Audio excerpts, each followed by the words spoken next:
મિત્રો, પહેલાં આપણે ક્યાંય જતા તો આપણને કોઈ ગામનું નામ પૂછતું કે કયા ગામથી આવ્યા છો, અને ગૌરવ હતું. હવે મને યાદ નથી આવતું કે આવું કોઈ પૂછતું હોય. હવે બસ આપણે ક્યાંથી આવ્યા એવું કોઈ આપણને પૂછે તો આપણા મોટા મેગા સિટીનું નામ દેવામાં જ આપણને ગૌરવ અનુભવાય છે. કોઈ આપણા નાનકડા ગામનું નામ દેવામાં તો આપણને શરમ સુદ્ધા આવવા માંડી છે. તો શું મિત્રો આ તમને વ્યાજબી લાગે છે? મિત્રો, ધીમે ધીમે ગામો લુપ્ત થતા જાય છે. ગામો નકશામાંથી જાણે ગાયબ થતા હોય એવું ફીલ થાય છે. શું ગ્રામ્ય જીવન પણ જરૂરી નથી? ગામડાઓ ખતમ થશે તો સંસ્કૃતિ ક્યાંથી આવશે? અને સંસ્કૃતિ ખતમ થશે તો જે આપણે ઓળખાઈએ છીએ એ આપણી ઓળખાણ ક્યાંથી આવશે?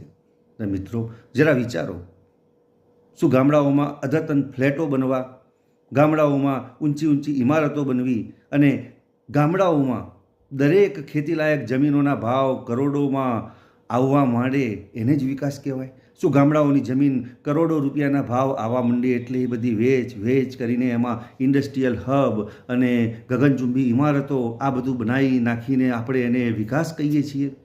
મિત્રો, અમદાવાદના આજુબાજુના 50-60-70 કિલોમીટરમાં તો 2-3 કરોડ, અરે અનાપ શનાપ ભાવો જે થઈ ગયા છે, અને એ ભાવો જોતા લોકો જમીન પોતાની વેચી દેવા માંડ્યા છે, અને એ જ આગળ ને આગળ સિલસિલો આમ નામ ચાલ્યા કરશે.